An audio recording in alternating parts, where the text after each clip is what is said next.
Hello everyone, this is Nilesh Kumar Gupta and you are watching LG Physics classes. पिछले term पे मैंने आप लोगों को ग्रेविटेशनल कांस्टेंट और एक्सेलरेशन ड्यू टू ग्रेविटी के बीच में डिफरेंस बताया था. यस और नो? इसके साथ साथ मैंने आपको ये बताया था कि ये जो न्यूटन्स लॉ ऑफ ग्रेविटेशन का फॉर्मूला होता है F is equal to Gm1 m2 upon r square. अगर G की वैल्यू या 10 टाइम्स कर दी जाए तो क्या होगा, 1/10 टाइम्स कर दी जाए तो क्या होगा. ये सारी बातें मैंने आप लोगों को बताई थी. यहाँ तक क्लियर है हम सभी को सारी बातें? आगे बढ़ जाऊं. इसके बाद अब हम लोगों के सामने जो अगला क्वेश्चन है, उस क्वेश्चन में वो हमसे बोल रहा है drive the relationship between small G and capital G. यही क्वेश्चन है जो हमें अगला करना है. सही बोल रहा हूं भैया? Drive the relationship between small G and capital G. तैयार है हम सब लोग? स्मॉल जी और कैपिटल जी में क्या रिलेशन है ये जानने के लिए. चलिए तो जानते हैं हम लोग. ध्यान से देखेंगे ऑन द बोर्ड.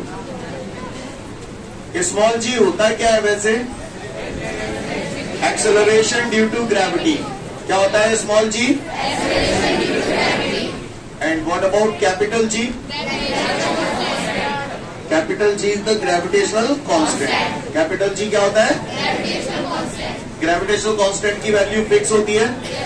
कितनी होती है? 6.67 into 10 to the power -11 newton metre square upon kilogram square. Clear है? स्मॉल जी की वैल्यू कितनी होती है? 9.8 मीटर पर सेकेंड स्क्वायर. ये सारी बातें हम सब लोग अच्छे से जानते हैं. यस और नो? अच्छी बात है. तो आगे प्रोसीड करूं? ठीक है, आगे प्रोसीड करता हूं. सोच समझ के जवाब दीजिएगा आप लोग मुझे, है ना. लुक एवरीवन, mg बजे. सीन क्लियर है सभी को? ये बात हम सभी लोग जानते हैं. किसी भी बॉडी का जो वेट होता है, जैसे आप mg बोलते हो, that is always acting in the downward direction. कोई भी ऑब्जेक्ट हमेशा नीचे जाता है because of gravitational force. Scene clear है सभी को? किसी को कोई दिक्कत यहाँ तक? चलिए अच्छी बात है. अगर ये सारी बातें आप लोगों को समझ में आती है तो अगली बात पे आता हूं. गौर से देखिएगा. ये देख रहे हैं आप? बहुत बुरी अर्थ बनी है. क्या है ये? अर्थ. दिख रही है सभी को अर्थ? ये अर्थ का क्या है? ये अर्थ का सेंटर है O. राइट. कोई भी बॉडी जो होती है उसका जो मास होता है वो उसके सेंटर पॉइंट पे कॉन्सेंट्रेटेड होता है, जिसे आप सेंटर ऑफ मास बोलते हो. अर्थ ये जो बॉडी है इसका पूरा मास यहाँ पर कॉन्सेंट्रेटेड होगा. अर्थ के मास को मैंने मान लिया कैपिटल है. इस पूरे चैप्टर में मैं डेली जैसी बात करूंगा अर्थ का मास, अर्थ का मास. तो अर्थ के मास को हम लोग कैसे डिनोट कर रहे हैं? कैपिटल एम से. क्लियर? कोई पूछे व्हाट इज कैपिटल एम तो बोला मास ऑफ द अर्थ. का है? हाँ, अच्छा बोला आपने. What is this? Radius of the अर्थ. आप लोग जानते हैं रेडियस ऑफ द अर्थ कितनी होती है? मैं बताता हूं आपको. रेडियस ऑफ द अर्थ जो होती है हमारी, that is 6.4 into 10 to the power 6 meter. बिल्कुल गुटी गुटाई होनी चाहिए, याद होनी चाहिए आपको टकाटक. Clear? Radius of the earth कितनी होती है? 6.4 into 10 to the power 6 meter. Kilometer में अगर इसे चेंज करेंगे तो ये हो जाता है R बराबर 6400 किलोमीटर. बिल्कुल टकाटक याद होनी चाहिए. क्लियर है? आज के बाद मैं जब भी पूछूं आपसे अर्थ की रेडियस कितनी होती है तो क्या बोलोगे? 6.4 इंटू 10 टू दी पावर. ऐसे बोलिए, ऐसे बोलते हैं. कितनी होती है अर्थ की रेडियस? क्या है ये? रेडियस है किसकी? कौन? 6.4 into 10 to the power 6 metre, यानी कि कैपिटल आर. सीन क्लियर है सभी को? कोई दिक्कत? बात समझ में आ रही है? ठीक है, तो आगे बढ़ते हैं. तो रेडियस ऑफ द अर्थ हम सभी लोग जानते हैं R is equal to 6.4 into 10 to the power 6 metre. Scene clear है सभी को? अर्थ का मास जो है वो कैपिटल एम है, जो सेंटर पे कॉन्सेंट्रेटेड रहता है. अब वो मैंने अर्थ के सरफेस पे ये बॉडी रखी हुई है, और ये जो बॉडी रखी हुई है इसका मास है स्मॉल एम. क्लियर? अब आप मुझे बताओ अर्थ जो है वो इस बॉडी को अपनी तरफ अट्रैक्ट कर रही है कि नहीं कर रही है? किसी भी बॉडी का जो वेट होता है that is always acting in the downward direction. तो इस पर फोर्स लग रहा है कितना? mg. यस और नो? समझ में आती है बात सभी को? यानी आपके हिसाब से अर्थ जो है वो इस बॉडी पर फोर्स लगा रही है नीचे की तरफ, and that is F is equal to mg। बात समझ में आ रही है सभी को? किसी को कोई दिक्कत? F is equal to mg। आगे बढ़ जाओ। कल परसों में मैंने पढ़ा था न्यूटन्स लॉ ऑफ ग्रेविटेशन का formula F is equal to Gm1 m2 upon r square. तो यहां पर आप गौर से देखिए, एक बॉडी ये हो गई कैपिटल M, दूसरी बॉडी ये हो गई स्मॉल m, इन दोनों के बीच का डिस्टेंस कितना हो गया?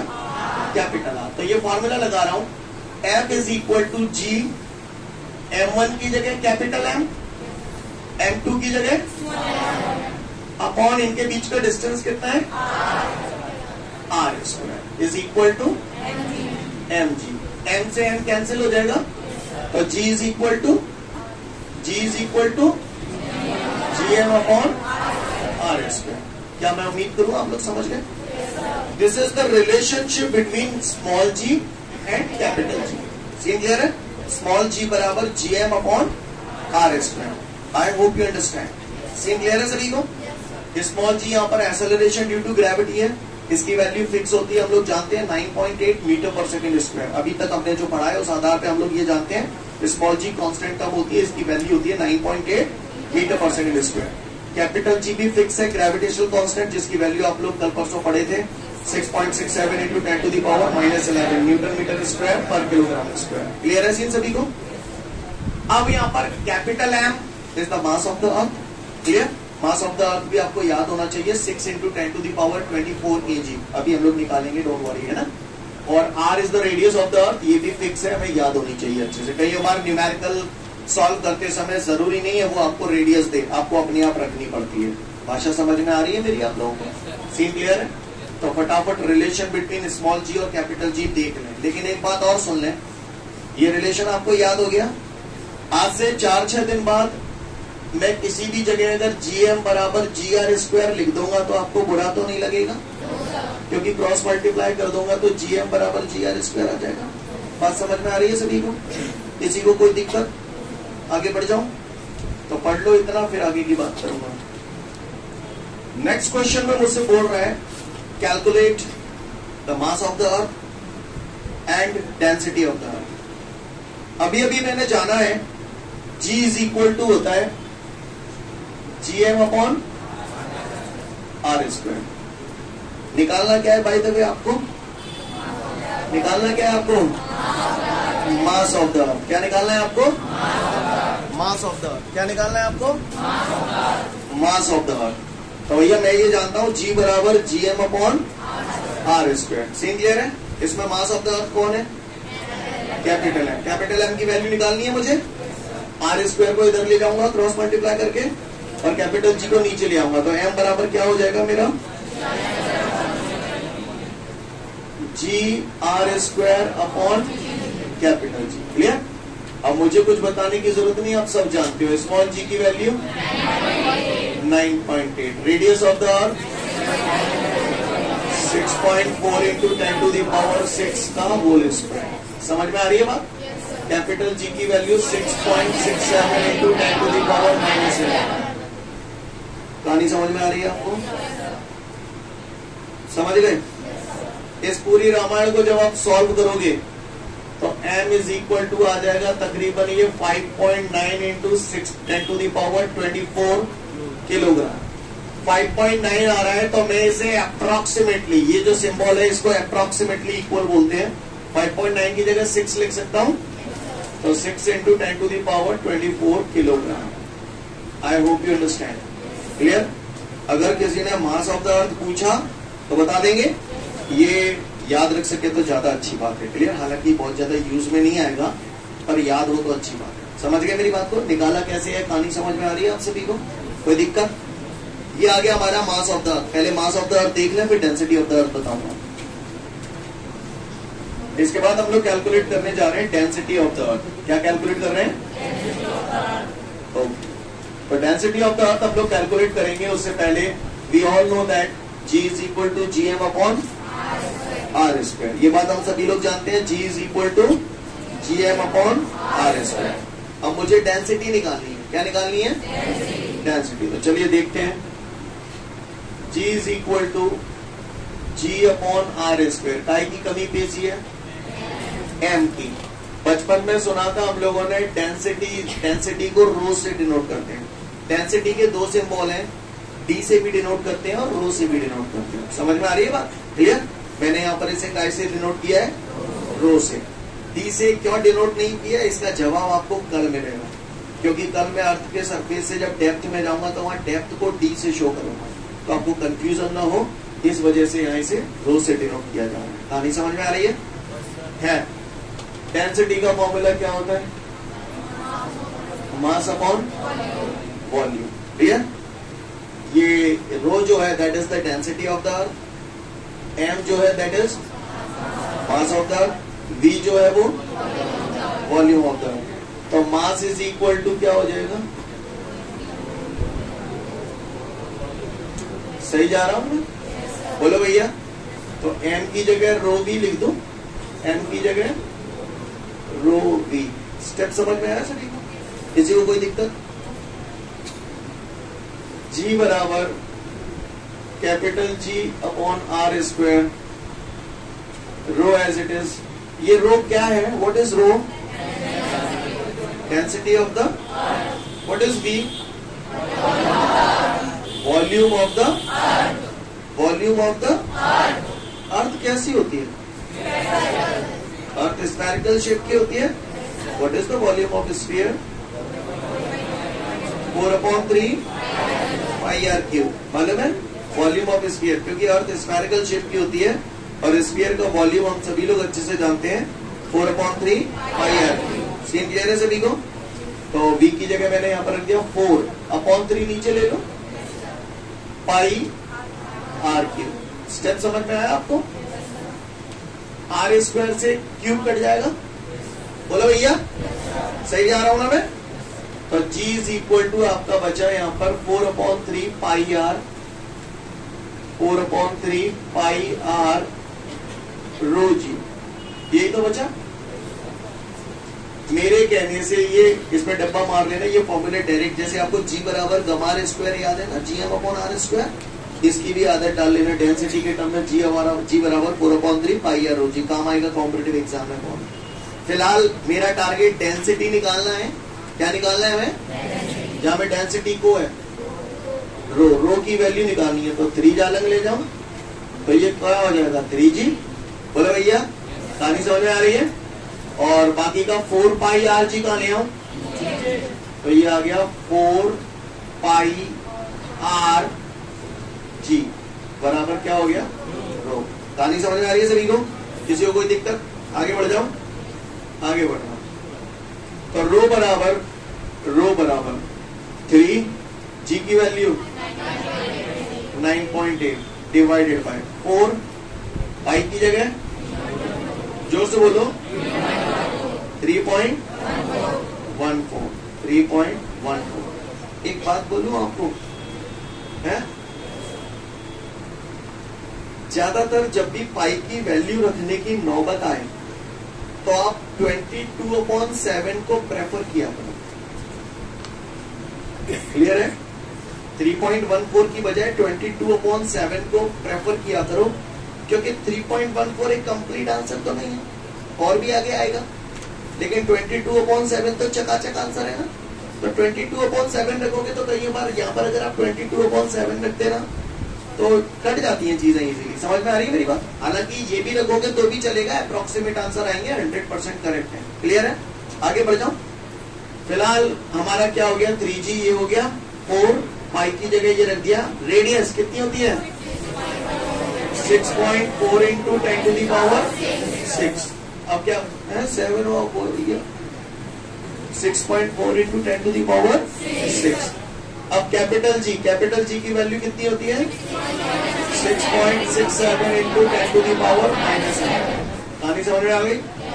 सारी वैल्यू रख के जब आप इसे सॉल्व करोगे तो डेंसिटी ऑफ द अर्थ आपकी आ जाएगी 5.5 इंटू 10⁻3 किलोग्राम पर मीटर क्यूब।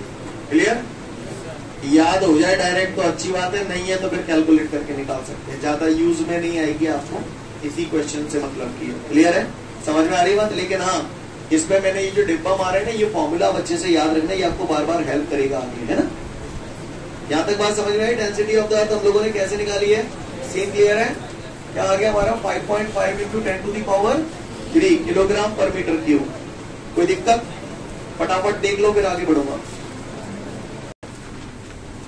इसके बाद हमारे को एक न्यूमेरिकल दिया जा रहा है और उस न्यूमेरिकल में वो मुझसे बोल रहा है कि जो मून है, मून का मास है 7.35 into 10 to the power 22 kilogram. Capital M mass होता है, सफिक्स में एम लगा दिया, यानी मास ऑफ द मून की बात कर रहा हूं, ठीक है। सफिक्स में जो एम लगाया है वो मून को इंडिकेट कर रहा है, राइट। वो ठेका ना आप सफिक्स में एम लगाए, वैसे भी लिख सकते हो, कोई दिक्कत नहीं, ठीक है। तो mass of the moon is this and the radius of the moon is this. दे रहा है रेडियस मून की इतनी है, तो कह रहा है मून पर एक्सेलरेशन ड्यू टू ग्रेविटी कितना होगा। व्हाट द क्वेश्चन है? तो भैया मैं ज्यादा पढ़ा लिखा नहीं हूं, लेकिन मुझे इतना मालूम है कि भैया जी बराबर गमान स्क्वायर, यस और नो, जी बराबर GM अपॉन R स्क्वायर। लेकिन ये जो फॉर्मूला था वो अर्थ के लिए था, हम लोग अर्थ के सरफेस में रहते हैं, है ना। यहाँ पर चूंकि बात मून की हो रही है तो सफिक्स में एम लगा दो, सफिक्स में एम लगा दो, सफिक्स में एम लगा दो। इसके सफिक्स में लगाऊं? क्यों नहीं लगाऊं?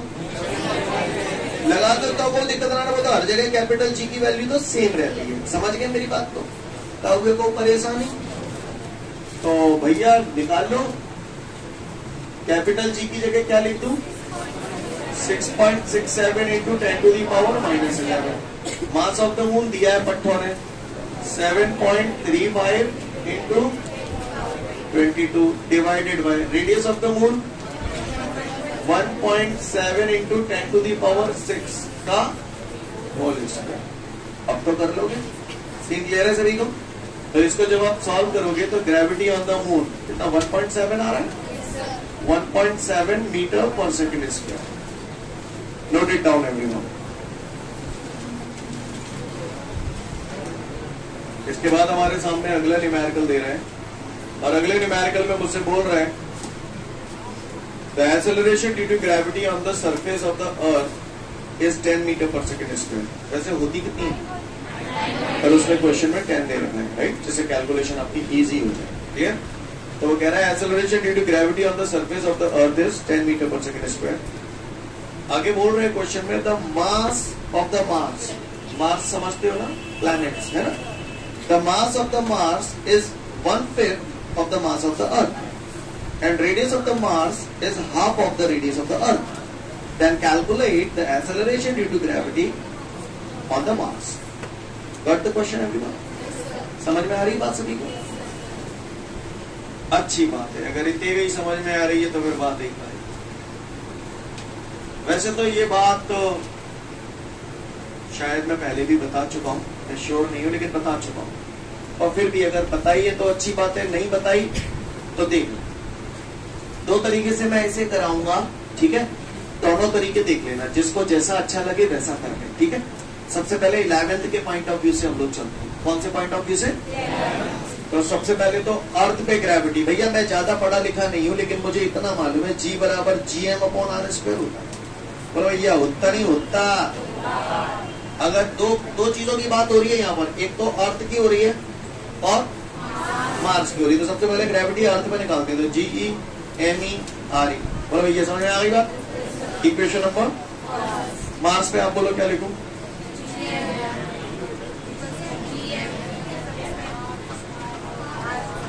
समझ में नहीं आ रहा होगा, कुछ आ रहा होगा।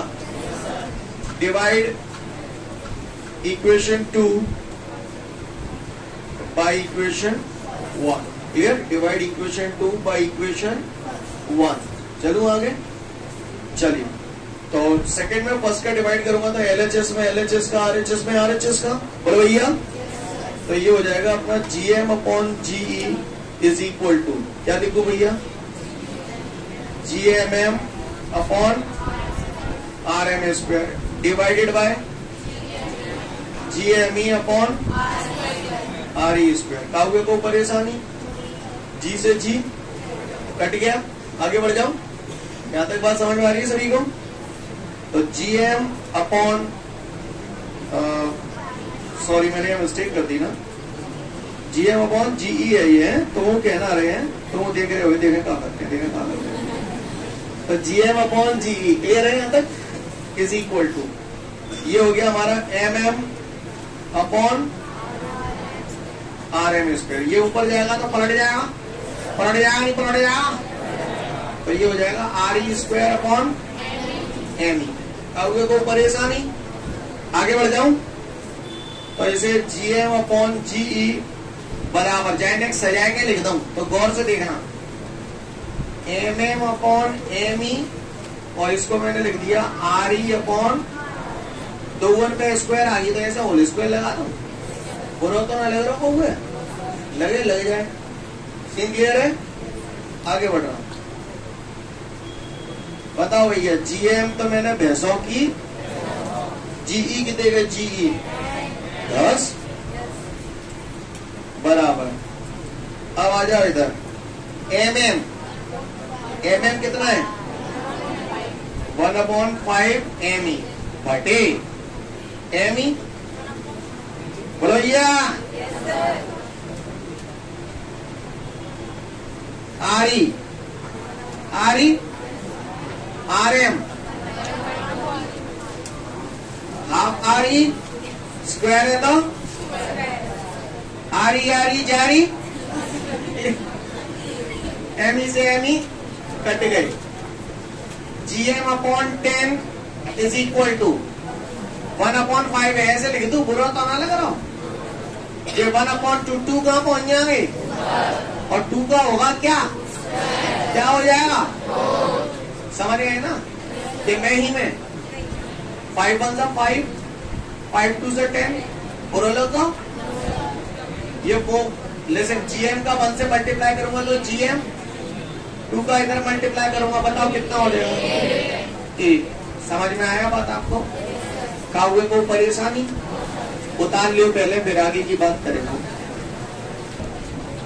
Second method, look everyone, second method ये समझ में आया आप सभी को? इसमें अब एक बात देखिए, आपने इक्वेशन नंबर अर्थ के लिए ये सीन बनाया, मार्स दिया था ना, मार्स के लिए ये सीन बनाया, आपने रेशियो निकाला। ये देखो ना, capital G gravitational constant term होती है और कांस्टेंट टर्म्स कट जाती हैं जब रेशियो निकालते हैं। सही बोल रहा हूं ना?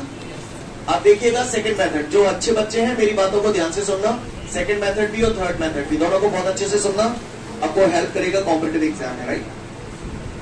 सेकंड मेथड करने जा रहा हूं। Second method, we all know that G is equal to GM upon R square। Capital G constant है, मुझे मालूम है जब भी प्रोपोर्शनल हटाते हैं कांस्टेंट आता है, कांस्टेंट हटाएंगे तो प्रोपोर्शनल आएगा, तो मैं इसे ऐसे लिख सकता हूं, समझ गए? अब मैं जो करने जा रहा हूं ना, पूरी फिजिक्स में कहीं भी किसी भी जगह इस टाइप की सिचुएशन हो, आप ऐसे फॉर्मूले बना सकते हैं। देखिएगा, यहाँ पर अर्थ की बात हो रही है और मार्स की बात हो रही है, तो मैंने G को लिख दिया GE अपॉन GM। अब मुझे दिख रहा है G और M एक दूसरे के डायरेक्टली प्रोपोर्शनल है, बोला भैया। G को ऐसे लिख रहा हूं तो M को भी ME अपॉन M। R के इनवर्सली है तो R को क्या लिखूंगा, RM, यानी ये E अपॉन M है तो ये M अपॉन E हो जाएगा, पलट जाएगा। कहानी समझ आ रही है? क्योंकि ये इनवर्सली प्रोपोर्शनल है, स्क्वायर है तो नहीं, यही बात समझ, डायरेक्ट इस स्टेप पे पहुंच गए, नहीं यही बात है। मैंने यहाँ पर M अपॉन E, इसको पलट दोगे तो यही बन जाएगा, नहीं यही बात समझ, बात एक की है। सीन क्लियर है? कोई दिक्कत? अब का 2 वैल्यू पटवा, GE की देगा 10, GM हमें निकालना है, ME MM की जगह क्या लिख दूं, देखो 1/5 ME। चलो भैया, RM 1/2 RE स्क्वायर, RE से RE कैंसिल, ME से ME कैंसिल, 10/GM बराबर, ये 5 ऊपर पहुंच जाएंगे, इंटू 1/2 का स्क्वायर करूंगा तो 1/4। क्लियर है? 5 1 5, क्रॉस मल्टीप्लाई करूंगा तो 5GM is equal to 4 time 5 1 5, 5 8 40। GM बराबर कितना आ गया आपका, 8 मीटर पर सेकेंड स्क्वायर। कहानी वही आ गई, तरीका समझ में आया आपको? नोट डाउन कर लो फटाफट से, फिर आगे की बात करूंगा आपसे। सेकंड मेथड है ये। इसके बाद हम लोग इसी क्वेश्चन को करने के लिए सबसे थर्ड मेथड थर्ड मेथड देख रहे हैं, ध्यान से देखिएगा। थर्ड मेथड काय पे ग्रेविटी निकालनी है, मून पे निकालनी है, हाँ सॉरी मार्स पे। Oh my God, GMM upon RM square. बोलो भैया ओके काम है, चलन ना उड़ी। ये आपको थोड़ा सा औरों के कंपेयर में आसान लगेगा, पता बच गया। GMM की जगह क्या लिखता हूं, 1/5, ये नीचे आ जाओ ME। समझ गए, समझ गए कहा, क्लियर है। RM की जगह क्या लिखूं, यही लिख दूं 1/2 RE। और इसका स्टेप समझ में आया कि नहीं आया, पहले तो मुझे बताओ। ये हवा हवाई है गई है, कहीं उनके दिमाग को बदला है वो। चलो कोई बात नहीं, ऐसे ही देख लो तुम तो। GMM की जगह 1/5 ME। अब ठीक है, ऐसे सही लगता है ना। RM की जगह क्या लिखूं, 1/2 RE स्क्वायर। अब ओके, देखना गौर से। 1/5 मैंने पहले लिख दिए, बचा क्या, GME। समझ गए, 1/2 का स्क्वायर करूंगा तो और RE। स्टेप समझ में आया, देखते जाइएगा। GM इज इक्वल टू 4 ऊपर पहुंच जाओ 5, तो ये कितने गए 4/5 इंटू ये क्या है बताओ, GE नहीं आई, तो GM बराबर क्या ही है, लाला रे। GE कितने गए 10, 5 2 10, 4 2 8। नहीं यही बात समझ, ये वाला अच्छा लगा होगा आपको। हाँ ऐसा ही लगता है, बता दो फटाफट जाए।